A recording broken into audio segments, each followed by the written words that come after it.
High everyone and welcome back to স্কুপি টুপি। Messenger হোক, ইনবক্স হোক বা হচ্ছে হোয়াটসঅ্যাপ, সব জায়গাতেই একটাই কোয়ারি, তোমরা সেলটা করো কি? আমরা ফার্স্ট অফ অল স্কুপি ডুপি নামটা এই কারণেই দিয়েছি, আমরা স্কুপ গেম রিলেটেড ভিডিওস এখানে দিই, স্কুপ গেম রিলেটেড বিজনেস আমাদের। তাছাড়াও আমরা গিফট আইটেম সেল করি, হ্যাম্পার্স সেল করি।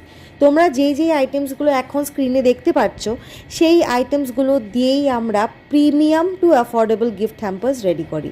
তোমাদের যেরকম দরকার সেরকম পাবে। ব্র্যান্ডেড কোরিয়ান হেয়ার ক্লাচার থেকে স্টার্ট করে সিম্পল হেয়ার ক্লাচার, বাস crunchy, tulip crunchy, premium lipstick blue হেভেনের, যেরকম বলবে সেরকম পাবে। লিপ গ্লস পেয়ে যাবে ভালো কোয়ালিটির, যেটা আমরা সেল করি। ক্লাচার বলো, হেয়ার ক্লিপস বলো, বাচ্চা থেকে শুরু করে মিড এজ বা লেডি ওমেন সবার জন্য, এমনকি মেন্স কালেকশনও কিন্তু অনেক আছে। গিফট হ্যাম্পার রিলেটেড ডিটেলস জানতে হলে ঝটপট করে কমেন্ট করতে হবে বা ডিএম করতে পারো আমাদেরকে। খুব তাড়াতাড়ি আমরা নিয়ে আসছি টিচার্স ডে গিফট হ্যাম্পার।